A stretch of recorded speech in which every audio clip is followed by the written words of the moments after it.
आपने पहले भी कहा था कि हम जो माता वैष्णो देवी जी की आरती है वहाँ पर अटका आरती के पैसे लिए जाते हैं, उसके ऊपर अगर अपनी सरकार आती है तो हम उसको फ्री करवाएंगे। देखिए, बिल्कुल तत्काल प्रभाव से किसी भी तरीके की आरती पे किसी भी तरीके का कोई भी शुल्क जो है वो नहीं होना चाहिए। हम भगवान के मंदिर की बात कर रहे हैं, वहाँ पे आप पैसे लेके ये तय करेंगे कि कौन आरती करेगा और कौन आरती नहीं करेगा। अटका आरती पे अभी जो इन्होंने शुल्क लगाया है वो बिल्कुल खत्म होना चाहिए। और हम तो उससे ब्रॉडर एक बड़ी एक बात करते हैं कि हिंदू मंदिरों और मठों का सरकारी नियंत्रण तत्काल प्रभाव से खत्म होना चाहिए।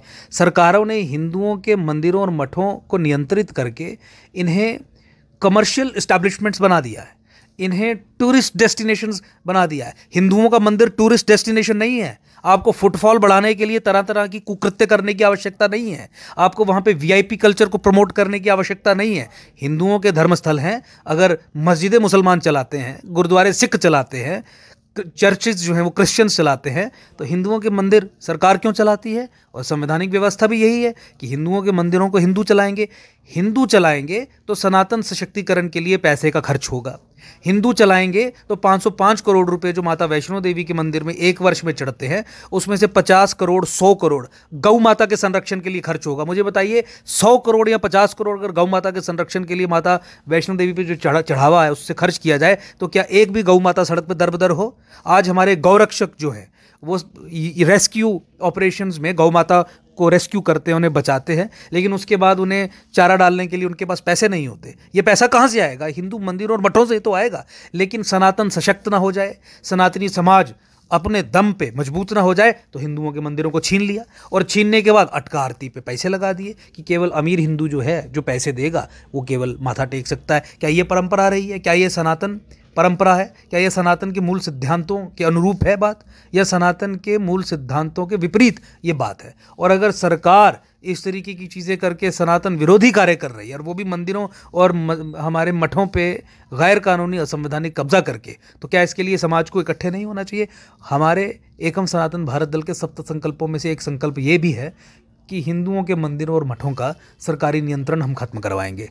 हिंदुओं के पास अगर अपने मंदिरों और मठों का सरकारी नियंत्रण होगा तो माता वैष्णो देवी के चढ़ावे से जो नारायणा अस्पताल बना है, यहाँ पे गरीब हिंदुओं का फ्री इलाज होगा, क्योंकि हिंदू तय करेगा कि हिंदू के लिए क्या करना है। इस समय एक सेक्युलर ऑफिसर वहाँ पे बैठता है जो ये देखता है कि उसे 80 लाख रुपए ईदी और इफ्तारी के लिए खर्च करने हैं कोविड के दौरान, जो हिंदुओं का चढ़ावा है, जिसे खर्च करने की लीगल कैपेसिटी उसकी नहीं है, उसके बावजूद लेकिन कोई पूछने वाला नहीं है। तो हिंदुओं के पास नियंत्रण होगा जिसमें हमारा संत समाज का प्रतिनिधित्व हो जाए। इलेक्शंस के माध्यम से हर 5 वर्ष में हिंदू बोर्ड मेंबर्स आ जाएं, सरकार बिल्कुल तरीके से बात हो। तो मुझे बताइए, क्या हिंदुओं के सशक्तिकरण के लिए मंदिरों का पैसा खर्च नहीं होगा? लेकिन सरकार ये चाहती नहीं, और इसीलिए मस्जिदें मुसलमानों को चलाने देती है, गुरुद्वारे सिखों को चलाने देती है, चर्चिज़ क्रिश्चियंस को चलाने देती है, और मंदिर जो है उन पर खुद कब्जा करके बैठ जाती है।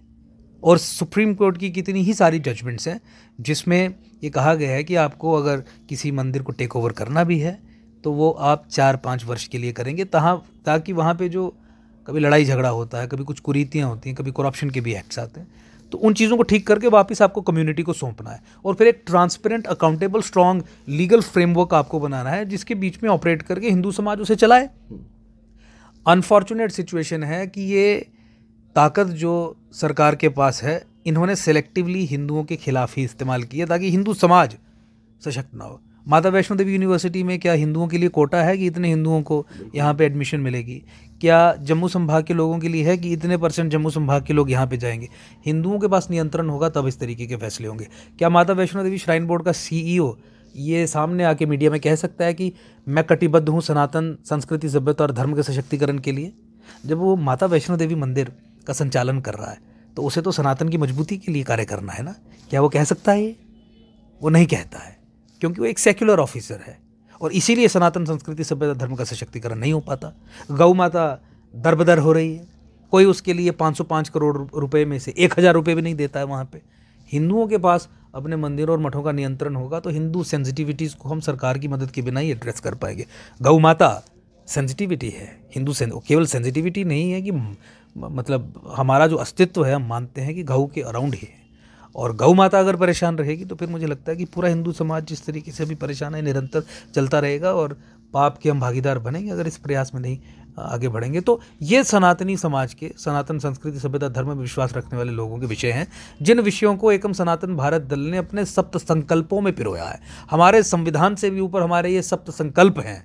गौ माता, जम्मू कश्मीर की reorganisation, places of worship act को ख़त्म करना, ताकि 40,000 वो मंदिर जिन्हें तोड़ के मस्जिदें बनाई गई थी उन्हें रिक्लेम किया जाए, उन्हें रिस्टोर किया जा सके। वक़फ़ एक्ट को ख़त्म करना, जिस तरीके से वक़फ़ का इस्तेमाल करके कस्टोडियन ज़मीन पे हमारे लोगों को यहाँ से निकाला जा रहा है, कभी भी एडमिनिस्ट्रेटर नोटिस दे देता है, उन्हें मालिकाना हक नहीं दिए जाते। 40, 50, 60, 70 साल से वो वहाँ पे खेती बाड़ी कर रहे हैं। हमारे किसान हैं जो ऐसी प्रॉपर्टीज़ पे हैं, उस प्रक्रिया को ख़त्म करेंगे, उन्हें मालिकाना हक भी देंगे। और वो सरकारी भूमि जहाँ पे हमारे लोग 57, 58 से 65 से 71 से खेती बाड़ी कर रहे हैं, उनको भी उनके मालिकाना हक दिए जाएंगे। ये सब चीज़ें हमने अपने संविधान में, अपने मैनिफेस्टो में डाली हैं। और आने वाले जैसे इलेक्शन नोटिफिकेशन आता है, एक समय तय करके तीनों कैंडिडेट्स के नाम भी आपके सामने साझा कर दिए जाएंगे। बहुत बहुत शुक्रिया सर बातचीत करने के लिए।